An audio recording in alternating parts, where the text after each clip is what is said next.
If you have got a good succession plan and you've got great people, you will get at least 2 times more for that business. I say to him, what is it, you need to leave like a year before, or you need to come and meet you or someone like you a year before? And he said, no. I think it takes 3 years of planning before you exit. Now, the more they're known regionally, locally, or nationally, the company buying, their lawyer acting for them or accountant will just sort of say, they're a reputable accounts firm, it'll all be in order. As they say, sales is vanity, profit is sanity. And I see so many businesses that have massive sales and are making no money.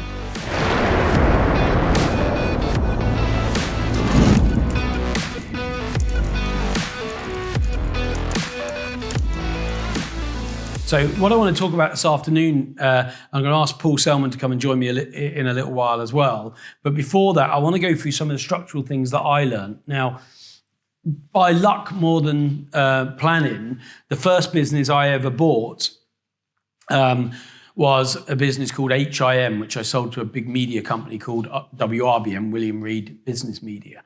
And the lawyer we couldn't use the lawyer that the company had been using, because I worked there for a year or two, and so did my business partner, Tom. And because the company had a lawyer, they were acting for the guy who was selling it to us. So we had to find another lawyer. By luck, more than planning, we met this guy called Ian Brent. And he is with Fladgate. And if ever you are interested in, it will always give you a free session to talk about, if you rang him up and said, look, I want to build my business towards exit, he'll give you a free session to start with, and you might use him. But if not, you'll start to get a feel for the type of person you might need in order to sell a business. But one of the things that he said to Tom and I as we bought this business was, you've got a really good buy here. You know, you bought this at 3.8 times, 3.9 times EBITDA, which is the industry average, or the average across all businesses in the UK. And he said, for God's sake, don't sell it for the same multiple. He said, because everyone in business thinks that getting more value at exit is about growing the sales or growing the profit. And don't get me wrong, that's a big part of it. But actually, if that gets you on average in the UK 3.9 times, he taught us how to make on the same profit 10 to 20 times. So I don't know if any of you have seen my Success is a System podcast, but one of them is with Ian Brent, and we go through some of those things that enable that. And people often, when I teach it, because it is something I've done with many businesses, say, yeah, but you know, how can it be the same business but be worth 2.5, 3, 4, 5 times as much as it was with the same profit? And that's what I want to take you through, some of those elements. So firstly, look at where your profit is today. Times it by 4. If you tried to sell today, that's probably what your business is worth. You are then going to have to invest 30, 40, 50 grand on accountants and lawyers as a minimum to sell that business. You are then going to pay 10% at least entrepreneurs relief, entrepreneurs tax on it for getting the business. So don't just think, I'm going to get 4 times, I'll take that. Think about what's going to be taken off of it. Also, as Mark said, during that sale process, and on the podcast, you'll hear Ian say, on average, it takes a year to sell a business. A year. And people think, bloody hell, you know, surely if I've got someone who we've agreed a price, it'll be less than a year. The business that my business partner in HIM, Tom Fender, and I bought, we agreed to buy it. We agreed the price. It then took a year to buy it, because once lawyers get involved, they start looking at the contracts, and there'll be points in it like, if you haven't done this, or if this happens later, that they have a comeback on your money, and so on. Or the sales suddenly take a bit of a dip, and they'll say, well, we're paying less now because you're now on target for so-and-so. And you think, well, we've lost a bit because I haven't been able to focus on the selling, or I haven't been able to focus on the people. So it's only gone down a bit because you guys have been keeping me busy. So what I want to go through are those things that will change your multiple. So if you are taking notes, what I'd say is that 4 times EBITDA, net profit, is what you'll get for a business, okay? And the numbers I'm going to give you aren't exact by any means, but it won't be a bad rough guide. If you have got a good succession plan and you've got great people, you will get at least 2 times more for that business. So suddenly we've gone from 4 to 6 as a multiple. So what is a succession plan? The biggest risk for anyone buying a business is that it's all about you. Or you're the driver of the business. You drive the people. They love you. Maybe even some of them are related to you. They know your style of working. They come to work because it's a small business. All of these things. And the biggest risk for someone buying is that the minute you go, that business goes too. It falls apart in effect. So they're going to immediately put a couple of things in play. One is that you will not employ any of the people that have worked for you. And some of them say, not just now at completion, they'll say within 3 years before as well, because they know that some businesses will sack people before because they want them out of this contractual element for the next business. So you could have the people who you think are the best people to build any business with because they're mates, you built it together. You will almost definitely not be able to employ them going forward. So if you do want to go into another business, you're back to finding a new team or you're back on your own again. That's something to consider. But if a year or so before, you can start saying, I need to make the business less dependent on me. One, so that when they come to agree the price or agree the purchase, so for instance, we were doing dinners and events and everything everywhere, Tom and I. And some people referred to our business, which was an international research business looking at shopper behavior and so on. And so some people would, instead of calling it HIM, they'd call it the Tom and Mike Show. So very early on, Ian said to us, you've got to stop this. It's got to not be about you two because you won't be able to sell it if they can prove any dependency on you because it's too much risk. So for a year before, we deliberately didn't sell a single product. Okay? And when they say, I've heard it's the Tom and Mike Show, we could say, I don't know how you say that. I haven't managed a single client. I haven't chaired an event. And I haven't sold a single product. And it was a real no-brainer. I could evidence that. But that meant we had to change our behavior at least a year before to show it wasn't dependent on us. But it meant we'd get at least 2 times more, 2 times profit, more for the value. So succession plan is everything, which then changes your structure. So in that podcast, I say to Ian, what is it? You need to leave like a year before, or you need to come and meet you or someone like you a year before. And he said, no. I think it takes 3 years of planning before you exit.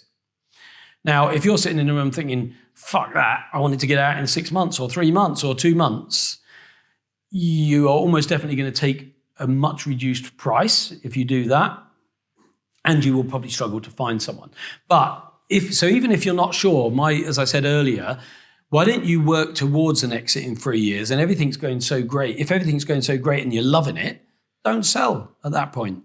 But the things I'm going to go through with you that affect the multiple that you can achieve also massively grow the business. Okay, so one is that succession plan.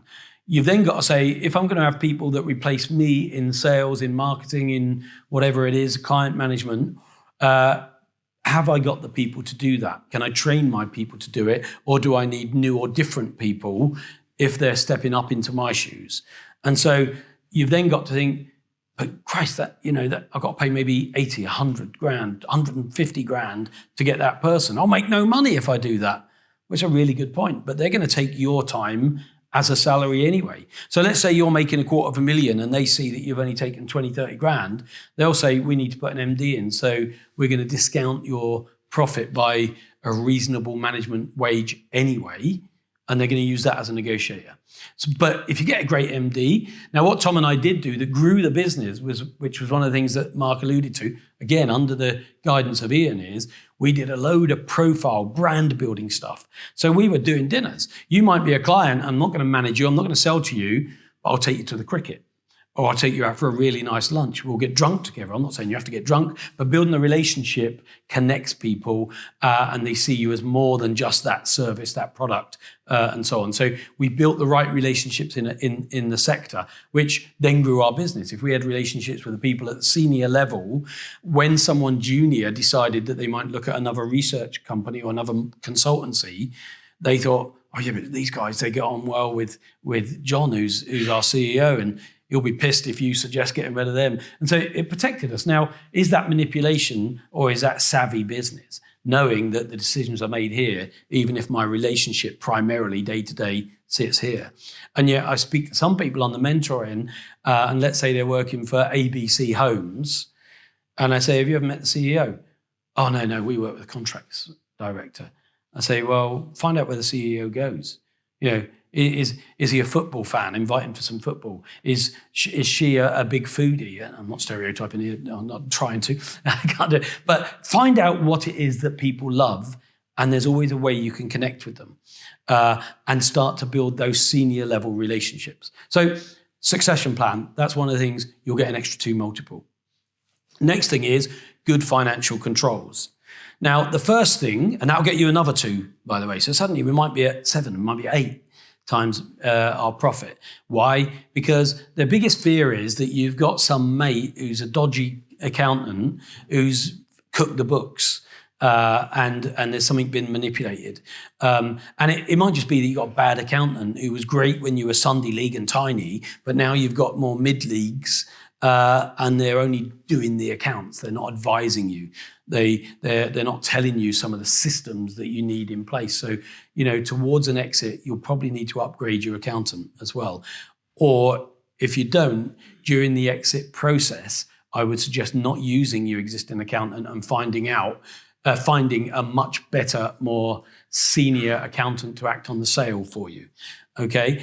Now, the more they're known regionally, locally, or nationally, the company buying, their lawyer acting for them or accountant will just sort of say, they're a reputable accounts firm, it'll all be in order. I mean, there is this kind of assumption that if they're using Waller and Waller, who have been there 150 years and are at the top quartile or at least top half of charging, that they won't do anything dodgy, they won't enable them to hide any money. So immediately your due diligence goes up a notch in terms of credibility or expected credibility because they're a reputable accountancy firm. And then they're going to look at, have you got accounts that are on it all the time? By project, by week, by month, net income per person, whatever the key metrics for your particular skill set or business type is, knowing those numbers. Now, let me tell you, I never focused on sales actually as a business. I focused on profit because, as they say, sales is vanity, profit is sanity. And I see so many businesses that have massive sales and are making no money. And why do people let themselves do that? Because often the first question your mates will say or ask about is, oh, look, this is Fred, his business turns over 10 million quid. And they puff their chest out and they feel all good about it. But what they're not saying is, yeah, but he lost 50 grand last year, because you ain't going to tell them. And they're focusing on the ego, if you like, rather than the actual bottom line. Now, if you went to anyone in my business at least 3 years before we exited it, I didn't even know where the sales were on any particular day or week because I weren't bothered about it. I weren't interested in it. But I could tell you within £1,000, even when we were doing multi-millions, on any day where our profit was, a combination of actual achieved and projected from business that we were doing. Any day. On any week, anyone in my team, from a PA to a junior analyst up, would know where the profit was. Why? Because we had an incentive scheme that got them to drive sales. And so they drive sales towards profit, but they would work on that. Now, if you've got a salesperson and you say, if you need to, you can discount a price by up to 10%, what are they likely to do in the first sale they go into? They discount it because it's not their money. They want the sale, and they can probably close it in their mind. They'll probably close it quicker. So again, if you do commissions or incentives based on the profit, not the sale, they'll go for more profit because you need the profit. Because you don't hear, other than in some sort of tech or brand fashion businesses, you don't hear about the sale price being a multiple of the revenue. You mostly hear about it being a multiple of the profit. So that's what you need them to drive. But by focusing on profit, we had things like, we never brought these systems in. If you've got the right people and you incentivize them towards a profit figure, what they will do is, my PA would say things like, who the hell left the heating on over the weekend? That heating's been going all week. That's probably 100 quid straight off of our bottom line. In order to make 100 quid, we need to sell £1,100 worth of consultancy. So we've just wiped out £1,100 of new business because you left the heating on over the weekend. Or someone else would say, who the hell booked this train ticket on the day of travel? It's at least twice as much if you don't do it more than 24 hours before. And then start picking up on these little things that made a huge difference, because it is straight onto bottom line or straight off of bottom line.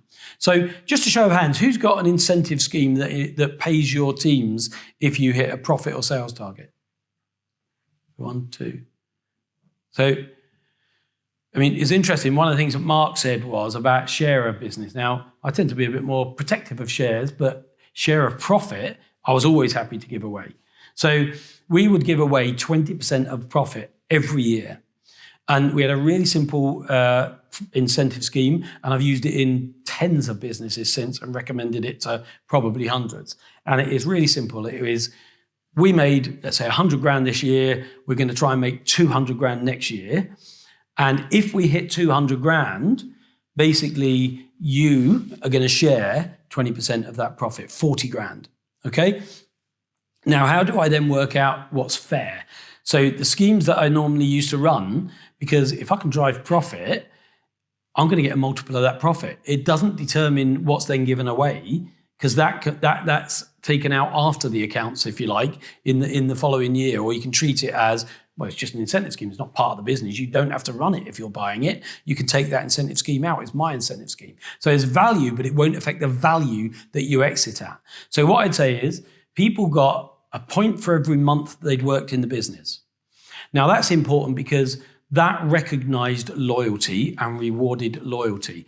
And the longer someone works for you, unless they're rubbish, there's less training they need because they've grown with the business, they've grown with the systems, they've evolved with the systems. If they haven't, you need to think about whether they need to be there. And the second thing is you get a point for every £1,000 that you earn. Now, by doing that then recognises seniority in the business. So the point for every month recognises loyalty. The point for every 1,000 recognises seniority, because whether we like it or not, someone who's your MD or your sales director is probably of more value to you than the cleaner or a junior analyst. It's not being harsh on them. If they grow to that position, there's nothing stopping them. They'll get more as they grow. But I would then get some of the team who would say, but that's not fair. He's a lazy so-and-so. He shouldn't get any bonus. And I'd say, so why are we still employing him? Oh, well, listen, if you think it's affecting your bonus, do you want to exist without him? Now, very quickly, within the first year, we never sacked anyone after that. The team pushed them out because they knew, and they would come to me if someone left and say, Mike, so-and-so, we've been talking and we think we can run without that person. Now, equally, if they thought they needed someone that would grow the business, they'd come and say, we need an extra person, Mike, and they could do this, this, and this, and we think the return will be higher. That kind of incentive scheme grew us from making about 300 grand to making 1.8 million in about 4 years. And it was the biggest single thing because it recognizes loyalty, it recognizes seniority, and it focuses them on people in the team who are taking the piss. Or when somebody leaves the electric on, or little cost, and that, look after the pennies, the pounds will look after himself. And the purpose of this is all towards how do you optimize EBITDA if your exit value is going to be a multiple of EBITDA. Now, this is it tax avoidance or tax evasion? Tax avoidance. If I was deciding to take, say Mick was the supplier, and I said, Mick, do you want to go for lunch? And I took Mick for lunch. Like I said, I'd expense it through the business. When I came to exit that business, I'd rather take Mick for lunch personally.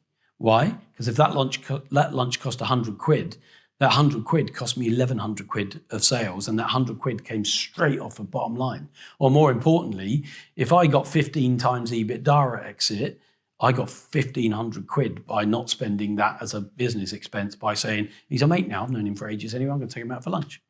We get on well, or I'm going to take him to the cricket. I've still built the relationship. People do business with people they like, know, and trust.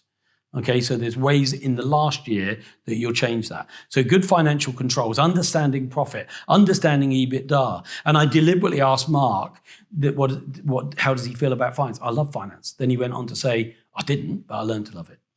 And I say as well, because it has such an impact on your business, profitability on an ongoing basis, but also value when you exit, is the person who I often hated most in any business that I've run, and I've run many, was the FD. Why? Because they always told me what I couldn't do. They always told me we didn't have enough money. So they drive me bloody insane. But the person who is my most important person in any business is the FD. Why? Because the numbers never lie. The numbers never lie. If you can't evidence something with numbers, you ain't going to get a multiple of it. You can't get a multiple based on maybes and potential. And sometimes when you sell a business, you can say, we'll take the average of the last 3 years, which is what they do. One of the reasons Ian says go back a couple of years. They'll either take it at a point in time, or they'll say it's an average of the last 3 years and the future defined certain funnel, let's say. So you can get a bit of value for business that's in the pipeline or contracted, if you like. Which brings me then on to the third multiple that can add another 1 or 2 is legals. And it's interesting because literally we met 10 minutes before. It's the first time I've ever met him. Yet there was a lot of connection in what he said around the importance of finance, the importance of legal and so on. But he said, never ever negotiate on your accountants or lawyers. Why? Now my lawyer's about £900 an hour. I don't want to spend any time with him. I don't have to. And people say, oh, well, my guy where I am, he's bloody great and he's only £200. Often the £200 person can cost you more than the £900 person on a problem. Anyone know why that is? I hope you're enjoying Success is a System. Every Tuesday we launch it on all podcast platforms and on YouTube. Drop us a note and tell us who you would like to see or hear on Success is a System, or what subjects you'd like us to cover to help you and your business. Success is a System. Like, subscribe, and make sure you get it every Tuesday for great lessons and systems that have made people wealthy, healthy and successful. Takes them longer. It's partly that, but also, when you go to a top 50 firm or a top local firm or something, they've got teams of people. So what happens is, let's say I give Ian a sale process or a project or an issue, he will look at it at the beginning, he will immediately delegate it down. Now, some of that will be delegated down to somebody on 30 quid an hour, someone who charges 50 quid an hour, £100 an hour, £200 an hour. But so even though he's £900 an hour, if I'm doing 20 hours, a lot of that can be done by a junior member of staff or an intern or a locum that's being charged out so much cheaper. Whereas if you're going to Fred or Mary, your local lawyer, there's every chance they're going to do everything. And because they're going to do everything, they're going to charge you their £200 for everything. So it's sometimes a false economy to just look at the hourly rate and assume that that's 4 times as much. It is, or 4.5 times as much as an hourly rate. But the right lawyers will delegate it right down. Now, what you can also negotiate with lawyers and law firms and accountants as well is a fixed price annual price. And I would go for that, because otherwise it's amazing how many hours they find if it's so much per hour. So it's either a fixed sale price or a fixed contract price or a fixed project price. Negotiate that, but don't negotiate on their hourly fees and so on. Because if they're not making good money, they're the ones who are keeping you out of prison. They're the ones who are making sure that you don't get an HMRC tax investigation. They're the ones who are going to help you optimize your exit. So if you've penny pinched on the way in, chances are they're going to delegate it down because they're still going to aim to make as much money. You know, in a law firm, people are promoted to partner based on how much profit they bring into their law firm, their charges, their expenses, their time committed, and the proportion of their time that can be charged back. So it's one area I would say, if you think you've got a really good deal, I would look again. I mean, I've always felt uncomfortable how much I've spent on lawyers and accountants. And I think that's a healthy discomfort to have. But it's always given me confidence. And they've made me, not even lots of money, they've made me millions by using the right people. Really, I mean, what Ian taught us has enabled us to buy businesses at 4 times EBITDA, restructure or reshuffle them and sell them at 10 without really focusing on the profit. Now, if along the way we can double the profit as well, we're then getting much, much more like 20 times what it was when we got it. And that is, it goes from being a good amount of money to a life-changing amount of money. So legal is another area of it. Next thing is, are you dependent on one product or one service? Or can you spread that? So Mark talked about the fact that the guy said to him when he was going into business, don't have all of this, focus in. Equally, when you come towards an exit process, you might focus out a little bit because you can get a benefit for business from potential, not from maybes. But for instance, what we did is we were always UK based. And in the 2 years prior to exit, we opened a franchise business in Australia, a franchise business in New Zealand, and a franchise business in America. It never turned over or made us profit more than 100 grand. But what it did show to a potential purchaser is we have our business, our product, our services have the potential to scale into other markets, other countries. And actually, the company that bought us, I noticed that there'd been 4 generations in the UK.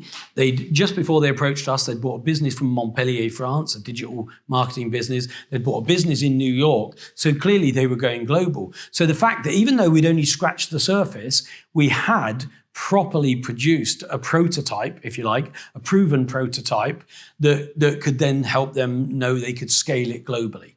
So that might not give me a lot of profit to add to my EBITDA, but it could drive another 2 times multiple of the whole business. So because I've got more potential to go to a wider captive audience, it increases my overall multiple. So let's just say, you don't want to go around the world, but you're currently working in Yorkshire.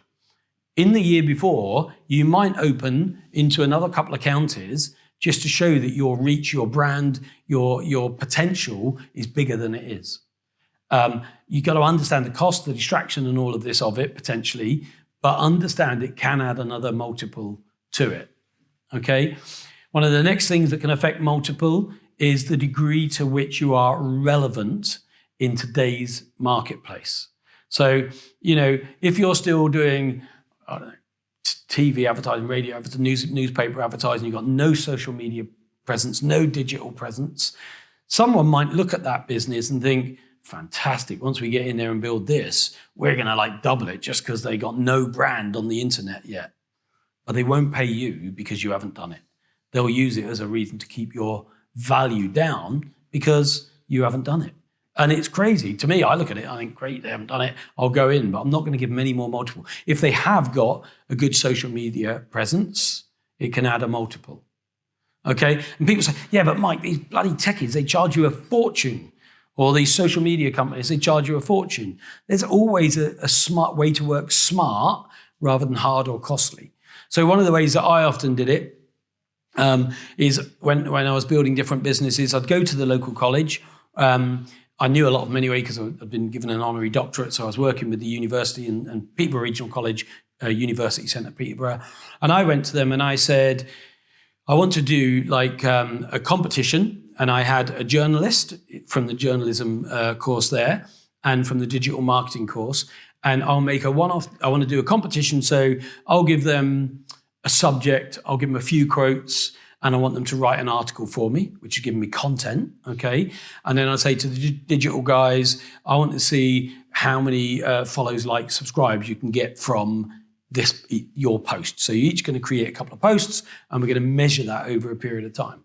Now, let's say we set quite a tight target. Often it was like a week later because they've got to get used to deadlines anyway when they're doing their uni degree for when they go to a job. Now, it was amazing because it was really mutual, and that's always a good word in business. I gained, the student gained, the university gained, because that lecturer was able to say, right, we got a competition from local business. It'll give you some real life experience. You'll be able to put on your CV some published content because you're going to create content that Mike and his business are going to put out. But also it gave me the opportunity to see someone that might become tomorrow's employee.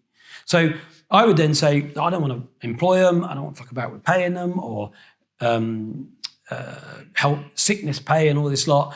So all I'll do is I'll make a £5,000 donation to the university, which is equivalent to £100 a week.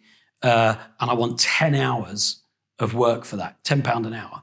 This was a couple of years ago, but then it was a lot for a student.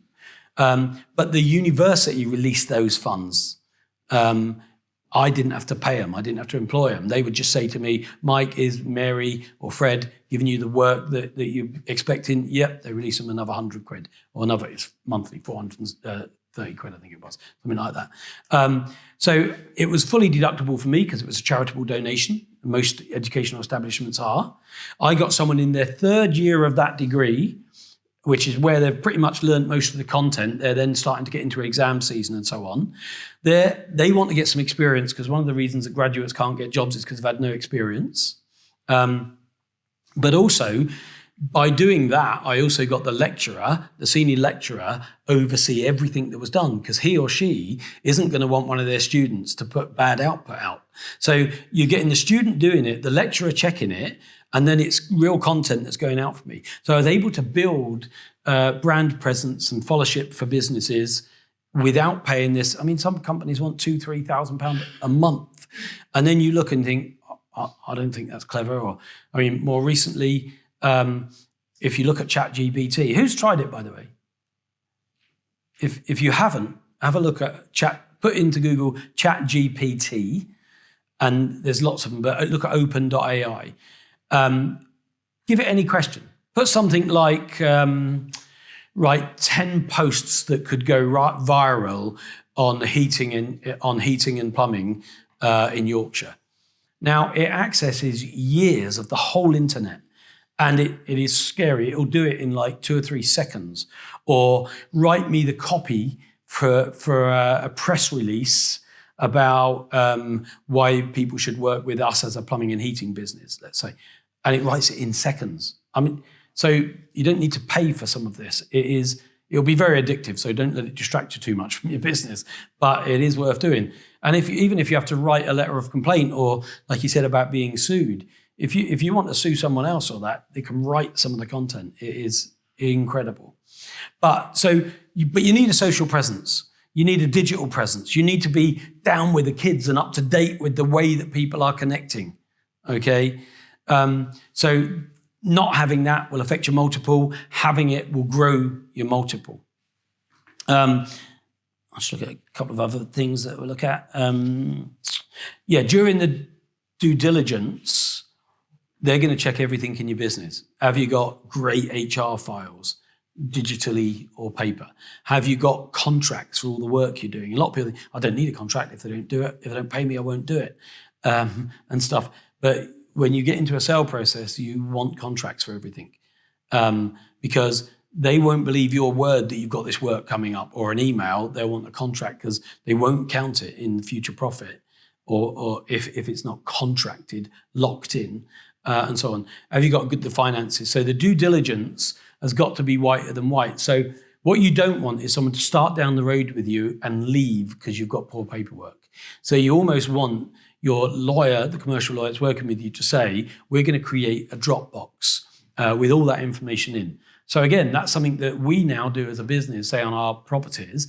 From the day we buy it, we put all the legals, all the financials, everything, all the plans, the architect's plans and everything into a Dropbox. That becomes a live Dropbox. You can all join Dropbox for a couple of quid a month or free if you haven't got much in, if you're not doing a lot of it. And as you get a new contract, put it in the Dropbox. As your accounts are done, put it in the Dropbox. As you get a lease on a vehicle, put it in the Dropbox. As you buy a property, put it in the Dropbox. And then when you do come to sell, it's all there. It's not like you've got to spend months pulling it all together. Where did we put that? Have we got that? Oh, we haven't got a contract. Go to them now, and you try and get a retrospective contract out of a client. It's like virtually impossible. You can keep that as a live document that it'll do two things. One, the commercial lawyer will say, fantastic, this girl's on the ball. The accountant will think, it's all in there, that's fantastic. But more importantly, when the buyer's lawyer sends you a big list of elements that they want for that DD, you can say, well, I'll tell you what, it's all in our Dropbox, I'll give you access. And boom, they're in. Because what a lot of people who have sold a business will tell you is, well, not only is it horrible because it'll take up loads of hours, and you'll either end up doing 4 or 5 hours a day after your job, or it will come out of the work, the business, and it will affect the business. So that's some of those things. The other thing is, consider, even if you've been planning for 3 years, the multiple will be affected a lot by whether it's the right time in the market or in your market. And again, a commercial lawyer, or you can even look on Dalton's Weekly and on business sale websites, if you realize that values have gone down at the moment, trade another year. Wait until you're on the up, or it's a good time to sell. Same with property. If your home dropped by 20% and it was just on a curve, you'd probably wait until it went back to a good place to sell it. There's a time to sell by sector, by region, by business. So keep an eye on that. Equally, if you've built a relationship with a commercial lawyer a couple of years out, what they can do is, if they notice you've got a 3-year plan, but they might say 18 months in, they might come to you and say, there seems to be a real hunger for scaffolding businesses at the minute. We've got a chain that are trying to buy up as many as they can. Now's the time to sell. Oh yeah, but I thought you said 3 years. Listen, at the moment, you'll get an extra 2 multiple because there's an appetite, there's a customer, there's an opportunity to sell. So where the market is really important. And the next thing is growth potential. The business that I bought for 1.4 million that was doing 370 or whatever profit, a year and a half before, he'd been offered £10 million for it. And it's a great business. He was a guru. And he told me, I bloody got offered 10 million quid the other year. Why didn't you take it? Oh, well, I weren't ready. It weren't the right time or whatever. And it was because he was growing like this within the way he was growing it. Okay.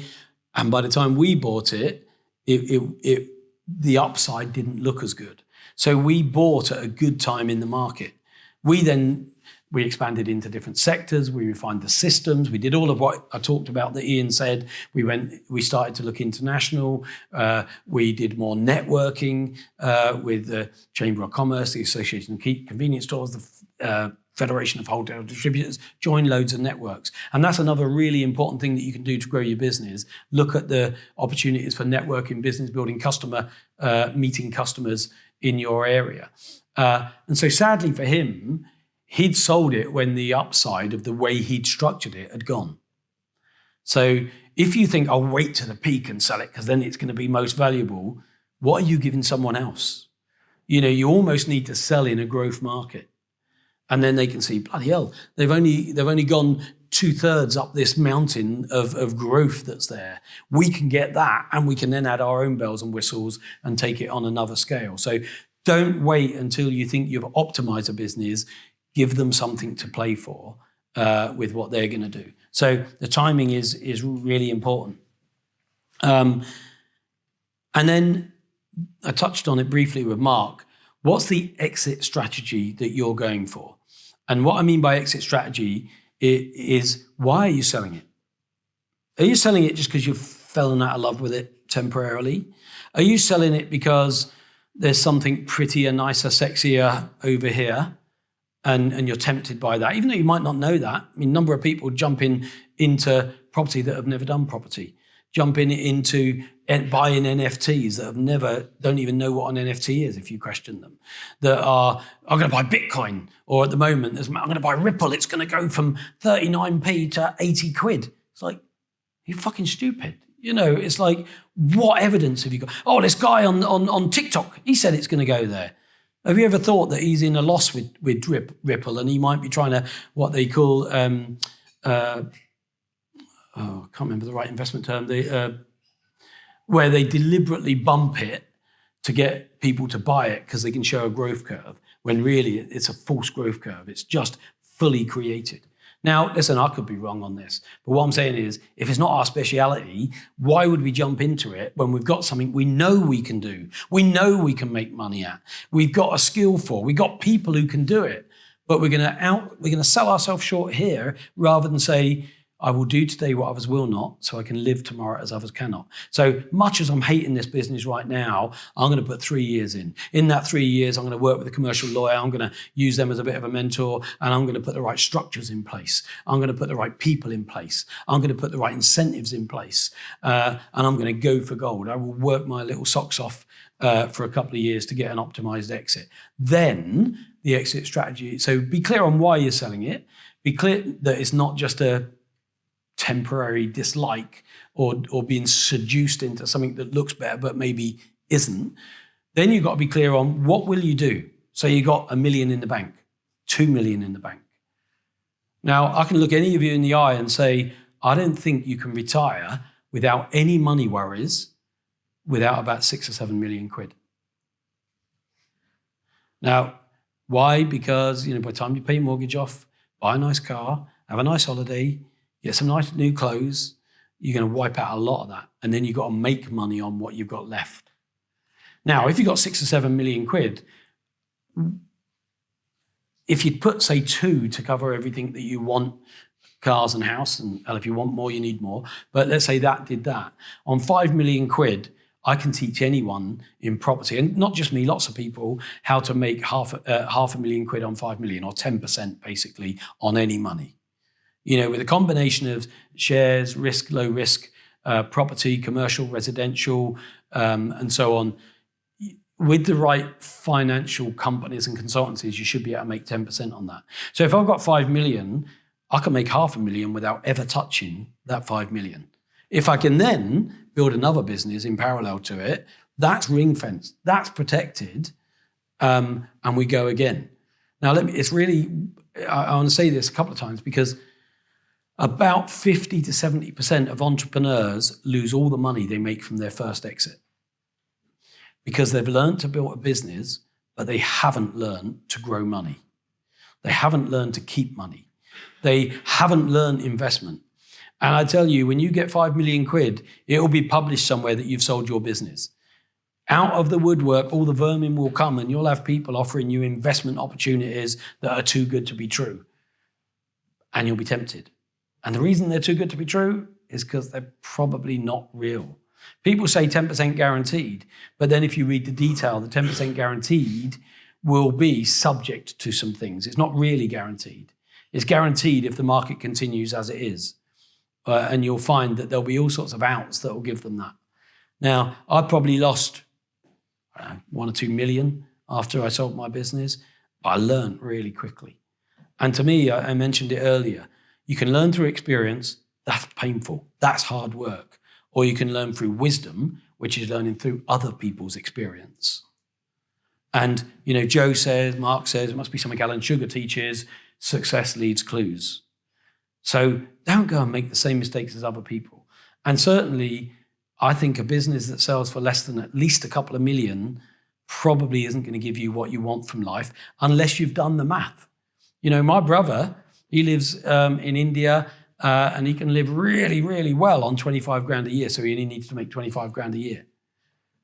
But do you want to live in India? If the answer is yes, you don't need to earn 6 or 7 million.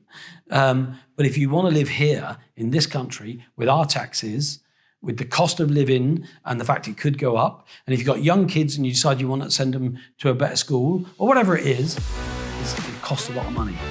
So you need to do that.